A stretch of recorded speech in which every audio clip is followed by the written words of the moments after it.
Canadian Prime Minister Justin Trudeau just got caught on a hot mic. That means a microphone that he didn't know was still plugged in. And he said that Trump is not joking about trying to annex Canada and make us the 51st state. That's a pretty big shift in tone since a few months ago when Trump first made the threat and everyone said he was just trolling Trudeau and trying to mess with Canadians. Trudeau is holding an economic summit to talk about what is going on with the Canada-U.S. relationship today, and he's speaking with a ton of different stakeholders and experts on these issues. And speaking to Canadian executives, industry and union leaders right after the media had been ushered out of the room, Trudeau didn't know that his microphone was still hot and could be heard by the media on a speaker. And apparently a worker was ordered to pull the plug on the speaker after they realized that Trudeau could be heard. But what exactly was he caught saying? Well, the Toronto Star caught it for us. Quote, "I suggest that not only does the Trump administration know how many critical minerals we have, but that may even be why they keep talking about absorbing us and making us the 51st state." Trudeau went on to say that they are very aware of our resources, of what we have, and they very much want to be able to benefit from those. Quote, "But Mr. Trump has it in his mind that one of the easiest ways of doing that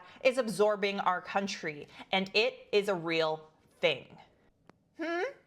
Apparently, Trudeau had continued to talk about his conversation with Trump when the audio was abruptly cut. A quick primer on what he means by our critical minerals. Basically, Canada has these reserves of minerals that are critical for a lot of modern technology. And the appetite for these minerals is expected to only increase as we develop new technologies to try to move to a greener future. Now, we could debate just how significant Canada's quantity of critical minerals are when compared to the rest of the world stage. And China has been investing really heavily in Canadian mines despite Canada's efforts to clamp down on this. But the main thing you need to know is that regardless, Canada does have these minerals and they are increasingly in demand. So much so that Trudeau seems to think that this could be a driving force behind Trump's desire to absorb Canada. Trudeau is not the first Canadian political leader to go on record saying they think Trump is serious about this, although Trudeau did do it accidentally. NDP leader Jagmeet Singh said that he thinks that Trump's whole tariff threat is actually about trying to make Canada the quote 51st state. The Conservatives, however, still seem to be struggling with the whole Team Canada thing. Because instead of recognizing that, like a lot of us, they maybe initially dismissed it, but over time changed their mind about the 51st state threat, one of the Conservative Party's more prominent MPs came out and accused the Liberals of,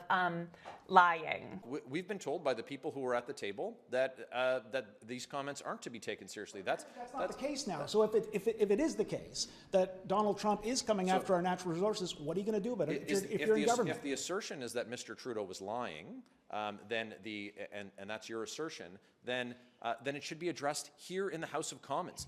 Thrilled to see that we're all meeting the moment here, guys. Anyways, this also comes at a time when we're seeing Trump actually be serious about a lot of things that people might have previously thought unthinkable. Like the U.S. Department of Defense just confirmed that the first flight of migrants has arrived at Guantanamo Bay. Trump has also implemented several incredibly cruel executive orders attacking trans folks and their rights. He's proposed to effectively ethnically cleanse Gaza and has basically shut down U.S. aid. That's just like a tiny portion of what's going on. There is so much happening. It's almost like they are flooding the zone, which incidentally is a quote from a disgusting human who Global News recently sat down for an interview with. Now, before you attack Global News for platforming Steve Bannon, which I do think there is a completely fair debate to be had about, and speaking personally, I'm honestly not sure how I feel about it, but I can tell you that Ashley Stewart is someone who I worked with when I worked at Global News, and she's someone who I do have a lot of respect for as a journalist. So from what I know from the work that I had done with her, I can tell you that I don't think this is something that she would do lightly or irresponsibly. But anyways, this did happen, and she asked him about the 51st state stuff. And while Bannon is not the most trustworthy of individuals,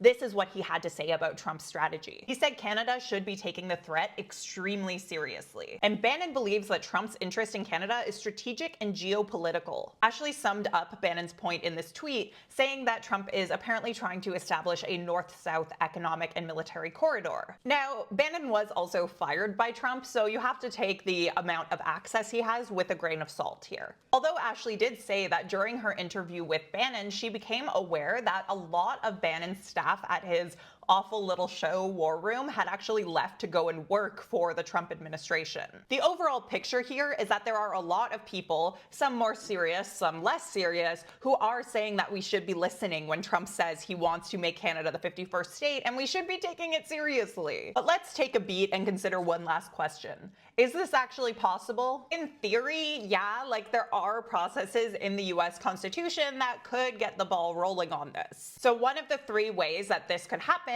is if they had the consent of basically everyone involved. If the White House got the ball rolling on this with the consent option, which we know Trump is a huge fan of that concept, they would need the Senate and Congress to vote in favor with a 2/3 majority. They would also need Canada to agree to it, and that's not going to happen. Another way this could happen, as it did with a part of Mexico a very long time ago, is the US could try to buy Canada. That feels incredibly unlikely. And the third and final option is for them to use force. While that is a terrifying option, the CBC actually dug into this question a little bit of what an actual US attempt to make Canada the 51st state would look like. And they pointed out that this would be really complicated, especially from a strategic perspective, because we share intelligence. We know a lot about each other's defense strategies. So the idea of us then turning around and fighting each other is a very complicated idea. And there's also a little thing called NATO. So while it's quite clear that we should and are taking Trump's threats seriously, don't lose sleep over the idea that Trump would be able to actually do it, because that part is a lot less likely. He can try, and like a lot of other things he's done, he can fail. What do you think of all this?